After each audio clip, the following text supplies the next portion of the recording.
നമസ്കാരം. O V വിജയൻ്റെ ഇതിഹാസത്തിൻ്റെ ഇതിഹാസം എന്ന പുസ്തകം വായിച്ചിട്ടുണ്ടാവുമല്ലോ. ആ പുസ്തകം ഉണ്ടാകുന്നതിന് ഒരു കാരണമുണ്ടെന്ന് അത് വായിക്കുന്ന എല്ലാവർക്കും അറിയാം. ഇതിഹാസത്തിൻ്റെ ഇതിഹാസം വായിച്ചവരൊക്കെയും ഖസാക്കിൻ്റെ ഇതിഹാസം വായിച്ചവരാണ്.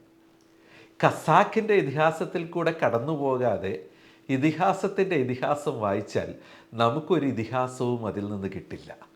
അപ്പോൾ ഈ ഖസാക്കിൻ്റെ ഇതിഹാസം എന്ന് പറഞ്ഞാൽ ഒ വി വിജയൻ്റെ അതിമനോഹരമായ നോവലിൻ്റെ ഇതിഹാസത്തിൻ്റെ ഇതിഹാസം മനസ്സിലാക്കുന്നത് പോലെയാണ് ഗ്രേവ്സിൻ്റെ ഏറ്റവും മോഡേണായിട്ടുള്ള സൊല്യൂഷനായ 360 ഡിഗ്രി എന്ന് പറഞ്ഞ നമ്മുടെ മൊബൈൽ ആപ്പ് കൈകാര്യം ചെയ്യുമ്പോൾ നമുക്ക് നമ്മുടെ ഹോസ്പിറ്റലിൻ്റെ നെറ്റ്വർക്കിൻ്റെ കംപ്ലീറ്റ് ഓതറൈസ്ഡ് ആയിട്ടുള്ള ഒരു കണക്ടിവിറ്റിയും നമ്മുടെ എല്ലാ മെഡിക്കൽ എക്യുപ്മെൻസിൻ്റെയും കണക്ടിവിറ്റിയും കയ്യിലേക്ക് എത്തുമ്പോൾ ഗ്രേവ്സിൽ മുൻകാലങ്ങളിൽ ഇത് കൈകാര്യം ചെയ്തിരുന്ന ആ ഇതിഹാസം അറിയാവുന്ന മനുഷ്യർക്കാണ് ഇതിൻ്റെ ഡെപ്ത് അത്ര വലുതായിട്ട് മനസ്സിലാക്കുക.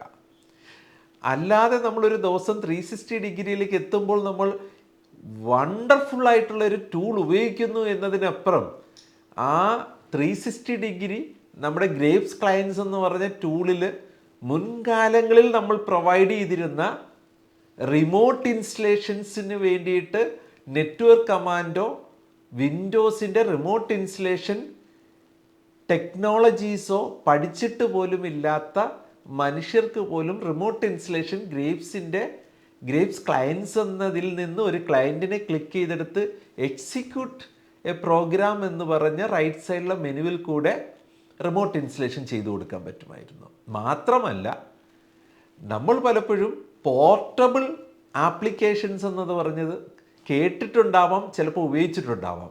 പക്ഷേ പോർട്ടബിൾ ആപ്ലിക്കേഷൻ എന്നതിൻ്റെ യഥാർത്ഥ യൂസ് എന്ന് പറഞ്ഞത് ഇൻസ്റ്റോൾ ചെയ്യപ്പെട്ടിട്ടില്ലാത്ത കമ്പ്യൂട്ടറിൽ പോലും ഉപയോഗിക്കാൻ കഴിയുക എന്നതാണ്. ഗ്രേവ്സിൻ്റെ IT-ലോ മറ്റോ ഉള്ള ഒരു കമ്പ്യൂട്ടറിൽ ഏകദേശം നല്ല രീതിയിൽ എല്ലാ ആപ്ലിക്കേഷനുകളെയും ഇൻസ്റ്റോൾ ചെയ്ത് വെച്ചുകൊണ്ട് ഒരു ഡോക്ടർക്കോ നേഴ്സിനോ ആ ആപ്ലിക്കേഷൻസ് ആവശ്യം വരുന്നതനുസരിച്ച് അവർക്ക് ഇൻസ്റ്റോൾ ചെയ്ത് പോലും കൊടുക്കാതെ ഇവിടുന്ന് എക്സിക്യൂട്ട് ചെയ്ത് കൊടുക്കാനും അവരുടെ ആ ആവശ്യം കഴിയുമ്പോൾ അതവിടെ അവൈലബിൾ അല്ലാതാക്കി മാറ്റാനും കഴിയുന്ന ഒരു ഫങ്ഷൻ വർഷങ്ങൾക്ക് മുമ്പേ തന്നെ നമ്മൾ ഗ്രേവ്സിൽ ഇൻകോർപ്പറേറ്റ് ചെയ്യിപ്പിച്ചിട്ടുണ്ടായിരുന്നു. അത് വളരെ മനോഹരമായി ഉപയോഗിച്ചിട്ടുണ്ടായിരുന്നു. അങ്ങനെ ഉപയോഗിച്ചിട്ടുള്ളവർക്കാണ് ഈ 360 ഡിഗ്രിയുടെ മനോഹാരിത കൂടുതൽ നന്നായിട്ട് മനസ്സിലാകുക. അപ്പോൾ 360 ഡിഗ്രി ആപ്ലിക്കേഷൻ ഉപയോഗിക്കുന്നതിന് മുമ്പ് ഗ്രേവ്സ് HMSലുള്ള ഗ്രേവ്സ് ക്ലയൻസ് എന്ന് പറഞ്ഞ ഫംഗ്ഷനകത്ത് എൻ്റെ നെറ്റ്വർക്കിലെ കമ്പ്യൂട്ടറുകളെ ഷട്ട് ഡൗൺ ചെയ്യാനും റീസ്റ്റാർട്ട് ചെയ്യാനും അതിന് മെയിൻ്റനൻസ് നടത്താനും പോർട്ടബിളായിട്ടുള്ള ആപ്ലിക്കേഷൻസിനെ കോൾ ചെയ്ത് ഉപയോഗിക്കുന്നതിനുള്ള ഫങ്ഷൻസ് ഒന്ന് ഉപയോഗിച്ച് നോക്കുന്നത് നല്ലതായിരിക്കും.